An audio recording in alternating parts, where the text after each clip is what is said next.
तेच ते तुम्हाला पूर्ण कॉन्व्हर्सेशन दाखवलं नाही गेले म्हणून तुम्हाला ते कन्फ्युजन राहणार. आमचं खूप मोठं एक कॉन्व्हर्सेशन होत होतं, ज्यात दोघेही खूप इमोशनल होतो एकमेकांसाठी.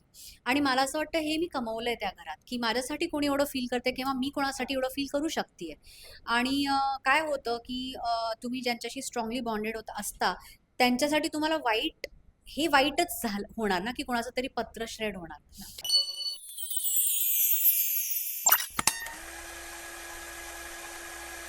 आय बापाची लाडाची लेक मिला रे, चोली पिवली गो, नेसलय अंजिरी साडी, माझ्या केसान गो, मालीला फुलेला चाफा, वास परमालता, वाऱ्यानं घेतय झेपा, नथना कान साजी रवानी, गला भरून सोन्याची मणी, कुली वाऱ्याची मी घराणी, रत पुनवेला नाचून करते मौजा, रात पुनवेला नाचून करते मौजा, वल्लभ रे नखवा हो, वल्लभ रे रामा. क्या बात आहे. नमस्कार, मी कस्तुरी सिनेचित्रमध्ये तुमच्या सगळ्यांचं खूप स्वागत आहे. हा गोड आवाज तुम्ही रोज बिग बॉसच्या घरात आवाज ऐकत होतात, पण आता प्राजक्ता आपल्यासोबत आहे. खूप स्वागत आहे प्राजक्ता. गोड गाण्याने सुरुवात झालेली आहे. खरं तर प्रवास हा खूप छान होता, पण कुठेतरी वाटतंय की या शांत स्वभावामुळे आज घराच्या बाहेर लवकर पडावं लागलेलं आहे. काय माहिती आता कोणत्या गोष्टीमध्ये पडावं लागले ते मला कधीच कळणार नाहीये. पण मला एक गोष्टीचा नक्कीच आनंद आहे की या प्रवासात मी जशी आहे तशीच राहिले आणि मुखवटा घातला नाही. आणि मी नेहमीच हे म्हणत आली आहे की तुमच्या घरातली एखादी मुलगी त्या घरात जाईल तर ती कसं वावरेल, कसं राहणार, तसंच मला तुमच्याजवळ तुमच्यासमोर व्यक्त व्हायचंय आणि मी तेच केलं त्या घरात राहून. आणि कॉन्ट्राडिक्टिंग टू किंवा कॉन्ट्रास्ट टू ज्या लोकांचे बिलीफ आहेत का त्या घरात फक्त ओरडाआरड्याच केलं पाहिजे किंवा लोकांच्या मुद्द्यात खूप घुसणंच पाहिजे किंवा शिव्या दिल्या पाहिजे, त्याच्या कॉन्ट्रास्टमध्ये मी माझा एक कलर ठेवला तिकडे. आणि जी मी खरीच आहे, जी मी बाहेरच्या जगात पण मी नेहमी हेच म्हणत आले की मी माझ्या घरात किंवा माझ्या लोकांशी जसं बोलणार तसंच मला इकडे बोललं पाहिजे आणि तेच मी निभवलं. कॅप्टन म्हटलं ना की तो बहुमान खूप महत्त्वाचा असतो. जसं तू पहिल्याच आठवड्यात कॅप्टन झाली. आता ह्या आठवड्यात देखील जर कॅप्टन झाली असतीस, तर कदाचित तू आज घरात असतीस. तुला असं वाटतं की घरच्यांनी हे मुद्दाम केलंय की तुला कॅप्टन नाही बनवायचंय, तुला बाहेरच पाठवायचं होतं, असं तुला वाटतं का? हो, म्हणजे कॅप्टन्सी यावेळी तर खैर मी जेव्हा टास्क बघितला, तेव्हा मला वाटलं होतं की हा स्ट्रेंथचा टास्क आहे आणि मला जिंकणं येणार नाही. तर ॲटलीस्ट मी ज्याच्याबरोबर माझा अलायन्स आहे त्याला तरी जिंकवते, म्हणून मी संकेतला सपोर्ट करत होते. पण मी त्याला हे सांगितलं की यावेळी मी तुला सपोर्ट करते, नेक्स्ट टाईम तुला मला कॅप्टन बनवावं लागेल. तर अशा डील्स आपण करतोच आणि ह्या डील्स खूप इम्पॉर्टंट आहेत त्या घरात. लोकांनी काहीही बोललं, कारण बाहेर बसून बोलणं खूप सोपं आहे. तिकडे राहून स्वतः एक्सपिरियन्स करून कसं तुम्ही तिकडे सर्व्हाइव्ह करू शकता, पुढे जाऊ शकता, ते खूप इम्पॉर्टंट आहे. आणि त्याच्यासाठी जे होते इम्पॉर्टंट ते मी नक्कीच केलंय. खरं तर तुझा स्वभाव बघता म्हणजे तू कधी अपशब्द बोलली नाहीस. जरी बोलली तरी ते आपण नॉर्मली असे शब्द वापरत असतो. 50 दिवसपेक्षा जास्त तू त्या घरामध्ये राहिलीस, त्या घरात वावरलीस. आज त्या घराची किती आठवण येते जेव्हा जेव्हा काच्या घरात आहोत, ते घर किती मिस करतेस? मिस करतीये कारण खूप सवयीमध्ये 2 महिने राहिले मी तिकडे. आणि त्या नियमांमध्ये राहणं, त्या गोष्टी रिपिटेटिव्हली करणं, की माईक कुठे आहे ते चेक ठेवणं, सकाळी त्या गाण्याने उठणं किंवा काय म्हणतात, झोपणं, ते जेव्हा उठवतील तेव्हा उठायचं, जेव्हा रोज तयार होणं मेकअप करून, त्या सगळ्या गोष्टी खरंच एका ह्याच्यात आले होते, रुटीनमध्ये आलं होतं. इनफॅक्ट एवढं रुटीन तिकडे असं सांगण्याप्रमाणे होतं की जेव्हा वेळ मिळतोय आणि स्वयंपाक रेडी आहे तर खाण्याचं काम सुद्धा कामासारखं होत होतं. भूकच लागत नव्हती, कारण आम्हाला नंतर कळलं जेव्हा वाईल्ड कार्ड झाले की आम्ही 3-3 वाजता सुद्धा टास्क केले रात्री. काही आयडियाच नाही की आम्ही कधी झोपतोय, कधी उठतोय, काय करतोय. तर त्यामुळे कठीण तर होतच नक्की. पण मिस करतेय मी, म्हणजे बिग बॉसचा आवाज सुद्धा मी मिस करतेय. आणि जेव्हा बिग बॉस म्हणाले, की कोल्ड कॉफी प्यायची आहे, तर आता फायनली प्यायली आहेस का घरी आल्यानंतर कोल्ड कॉफी? हो, मी प्यायली आहे. माझी बिग बॉस बरोबरची राहिली कोल्ड कॉफी. पण मी घरी आल्यावर नक्कीच सर्वात आधी कोल्ड कॉफी प्यायली आणि मी फक्त ऑर्डर करून करून खाती आहे. गोल्डन की ही किती महत्वाची असते हे प्रत्येकालाच माहीत असतं. काय नेमकं गणलं होतं आणि गोल्डन की प्रभूला अशी इझिली मिळाली आणि जेव्हा बिग बॉसने सांगितलं तो अशी गोल्डन की सगळ्यांना दाखवत घेऊन आला, काय पहिला थॉट होता आता डोक्यामध्ये? खूप राग आला मला प्रभूचा, खूपच राग आला. कारण की हो, मी हे नक्कीच म्हणेन की तिकडे एक चूक अशी झाली की मला ती गोल्डन की आपल्या जवळ ठेवायला पाहिजे होती. आम्ही हा विश्वास ठेवणं त्या घरात की कोणी चोरी करणार नाही हेच नेमकी चुकलं. तर ती मी ॲक्सेप्ट करते चूक. पण प्रभूनी चोरणं खूप राग आला. कारण काहीही असो, गेमच्या व्यतिरिक्त मी त्याच्याशी खूप छान बोलायची. त्याला त्याच्याशी व्यवस्थितच बोलायची. तर त्यानी असं माझ्यासाठी करावं असं मी एक्स्पेक्ट केलं नव्हतं. इनफॅक्ट मी कोणाशीच एक्स्पेक्ट केलं नव्हतं. आणि चोरी मुळातच आपल्याला कोणालाच आवडत नाही. त्या स्वतःवर एक असं वाटतं की माझ्याशी चीट केलंय कोणी. ती तशीवाली फीलिंग आहे. तर वाईट तर खरंच खूप वाटलं होतं मला. आणि जेव्हा करण, आयुष आणि सचिन दादा बाहेर गेले, तेव्हा कुठेतरी आम्हाला बाहेर प्रेक्षकांना वाटलं, की आता प्राजक्ताचा गेम खूप लो होतोय. कारण का आपली हक्काची माणसं घराबाहेर गेलेत आणि जेव्हा आम्ही ते तिघांचे इंटरव्ह्यू घेतले, तेव्हाही ते हेच म्हणाले, की "यार आता प्राजक्ता आमची एकटी पडल्यासारखी झाली. आम्ही खूप मिस करतोय." सो तुला असं खरं वाटतं, की यार हे तिघं गेल्यानंतर कुठेतरी मी डाऊन झाली, माझा गेम खूप कमी होत गेला? नाही, इनफॅक्ट उलट असं झालं, की ते एक-एक जात होते, तर पहिला शॉक ऑब्व्हियसली मला खूप शॉकिंग होता. जेव्हा ते दोघे आउट झाले. ते तिघे इनफॅक्ट गेले होते आणि कोणीतरी एक वापस येणार होता. तर तिकडनंच ते शॉक माझा सुरू झाला होता. त्याच्यानंतर मी आणखीन प्रिपेअर होत गेली आणि स्ट्राँग होत गेले आणि त्याच्यानंतर मी आणखीन निखरून आले, असं मला वाटतं. माझा गेम आणखीन स्ट्राँग झाला. कारण आता सवय झाली होती, की आता एकटंच करायचं आहे. त्याच्यानंतर माझ्या स्ट्रॅटेजीज, माझ्या अलायन्सेस त्या सगळ्यामध्ये मी खूप फोकस केलं. टास्कमध्ये खूप फोकस केलं आणि जास्त व्यक्त व्हायला पण लागले मी.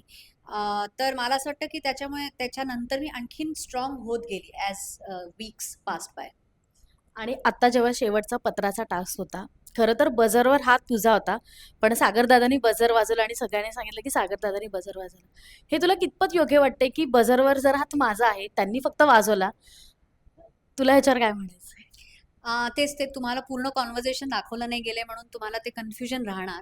आमचं खूप मोठं एक कॉन्व्हर्सेशन होत होतं. ज्यात दोघेही खूप इमोशनल होतो एकमेकांसाठी.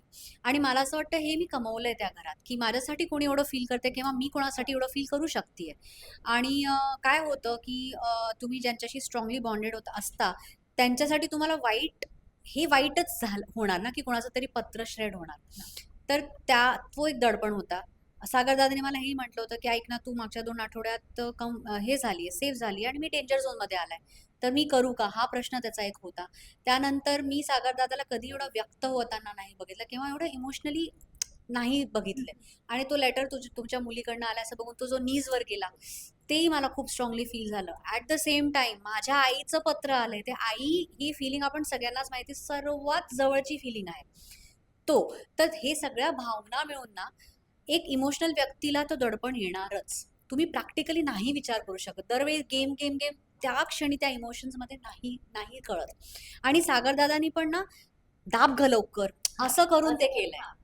तर त्यांनी स्वतःसाठी नाही केलं, ते माझ्यासाठी केलं.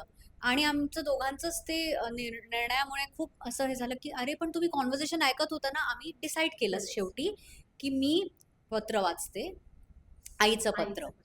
आणि असं ते ॲक्शन झालं आणि त्यामुळे त्या संचालकांनी असं निर्णय देणं आणि तेव्हा मी इमोशनली एवढी बस्ड होते, की मला खूप फाईट पण म्हणजे कायच करू? सागरदादाला मिळालं ना, ठीक आहे यार, असं झालं ते. तर पण आईचं पत्र नाही वाचता येते. तर ते असं मिक्स ऑफ फीलिंग्ज होतं तिकडे. आणि जेव्हापासून करण बाहेर गेला, बाल्कनीत आम्हाला प्राजक्ता जास्त दिसलीच नाही.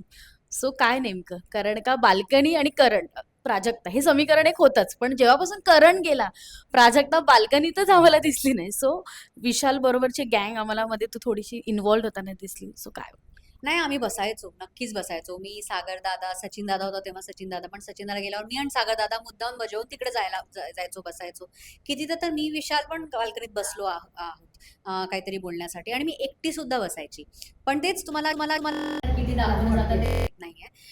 बाकी हो, विशालच्या ग्रुपशी मी अलायन्स केलं कारण ते ऑन द फेस होते माझ्याशी. वाईट तर वाईट, चांगलं तर चांगलं. आणि विशालनी मला एकदाही नॉमिनेट केलं नव्हतं. विशालनी मला पुष्कळशा टास्कमध्ये सपोर्ट पण केला होता आणि वर्सेस जो दुसरा ग्रुप होता, ते तोंडावर काही आणि पाठीमागे काही असं चाललं होतं माझ्यासाठी.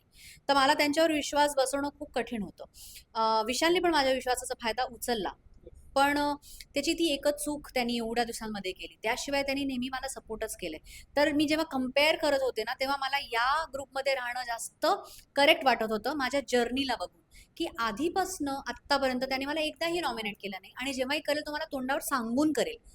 आणि इकडे काय होत होतं, मला दीपाली ताईनी पण नॉमिनेट केलं जेव्हा की मी तिला केलं नव्हतं. तन्वीचं तर चला ती माझ्याशी जेलसी करून जेव्हा टार्गेट करतच होती. राकेश माझ्याशी इतकं छान बोलायचा आणि मला जाऊन तिकडे नॉमिनेट करायचा. तर मला त्याच्यावर पण विश्वास नव्हता. म्हणून मग माझं एक प्रॅक्टिकल चॉईस होती, की त्यापेक्षा मी या ग्रुपबरोबर राहावं. जेव्हा घराच्या बाहेर आलीस आणि आम्हाला थोडं लास्टला घराचं फुटेज दाखवलं, राखी असं म्हणत होती, की "यार मी तर प्राजक्ताला टॉप 5 मध्ये बघत होती." पण तन्वीचं असं होतं, "अरे काय ते साखरेचा गोळा, कोणाला कपच आणून दे, कोणाला हेच आणून दे." असं का तिला वाटत होतं तुझ्याबद्दल प्रत्येक वेळी? आणि तिचं असं म्हणणं होतं, की आम्हाला तर हिला कधीच घराच्या बाहेर काढायचं होतं, असं तिचं प्रत्येक वेळी म्हणणं होतं. आणि आता तर घराच्या बाहेर आहे. सो तन्वीबद्दल तुझं एकंदरीत काय मत आहे, की प्रत्येक वेळी ती असंच म्हणत गेली आणि आता काल राखीने हे स्टेटमेंट दिल्यानंतर देखील? बरोबर. तुम्ही ॲज अन ऑडियन्स सांगा, राखी जिने 19 सीझन्स केलेत, जी 19 सीझनमध्ये एवढ्या लोकांशी भेटली आहे, कंटेस्टंट्स बरोबर. तिने एवढे गेम्स बघितले आहे. तिचं मत वर्सेस अशा व्यक्तीचं मत, जी फक्त कोणातरी खाली पाडायला सारखं रिपिटेटिव्ह एक गोष्ट म्हणतेय. कोणाचं मत जास्त तुम्हाला पटेल? मला राखीचं मत पटणार. मी राखीचं मत सिरियसली घेणार. आणि मला राखीचे कॉम्प्लिमेंट्स इज इनफ. मला तन्वीचं काहीही फरक पडत नाही, की ती काय बोलते आणि काय विचार करते. मला असं वाटतं माझ्या पर्सनल कॅल्क्युलेशनने, की जेव्हा या लोकांचं ग्रुप बनलं, तेव्हा राकेशनी या ग्रुपला मला स्वतः राकेशनी येऊन सांगितलं होतं. ग्रुपला सांगितलं, की मला प्राजक्ता खूप स्ट्रॉंग वाटते. ती खूप इंटेलिजंट आहे, तिला व्यक्ती खूप व्यवस्थित ओळखता येतात वगैरे. ते तिच्या मनात बसलं तन्वीच्या आणि तेव्हापासून ती मला टार्गेट करणं सुरू केलं, की अरे हा माझा ग्रुपमध्ये आहे, पण हा तिची प्रशंसा करतोय. तिचा तो एक स्वभाव आहे. आणि त्या गेमसाठी तन्वी डेफिनेटली करेक्ट आहे. कारण त्या गेमसाठी आता जे मी बघतीये एक ओव्हरऑल लोकांना समहाऊ अशी लोकं जास्त आवडतात, जी खूप ओरडाआरडी करतायत किंवा एक पर्सनॅलिटी चेंज करून तिकडे राहतायत. तन्वी मला नाही वाटत रिअल अशी आहे. कारण तन्वी स्वतः मला बोलली आहे, की "ताई तुला मी बाहेर जेव्हा भेटेन ना, तुला माझ्याशी पण प्रेम होईल आणि मी तुला खूप प्रेम देणार." तर असं आहे, की ती गेमसाठी चेंज होतीये. म्हणून मला कोणाबद्दल ग्रजेसच नाहीयेत. कारण ते सगळे गेमसाठी करतायत जे करतायत. पण तरी मला असं वाटतं, की रियालिटी शोमध्ये रिअल बनून राहावं. जे तुम्हाला खरंच वाटतंय ते बोलावं. आणि मी तशीच राहिले आणि मला या गोष्टीचा खरंच खूप आनंद आहे, की मी स्वतःला आरसात बघू शकते आणि मला माहिती आहे, की मी किती जेन्युइन राहिले आणि उगाच काहीतरी बोलण्यासाठी बोलणं किंवा उगाच स्वतःला वर करण्यासाठी दुसऱ्यांना खाली पाडणं हे मी कधीच केलं नाही आणि मी माझ्या वैयक्तिक जीवनात पण असं कधी करत नाही ना कधी करणार.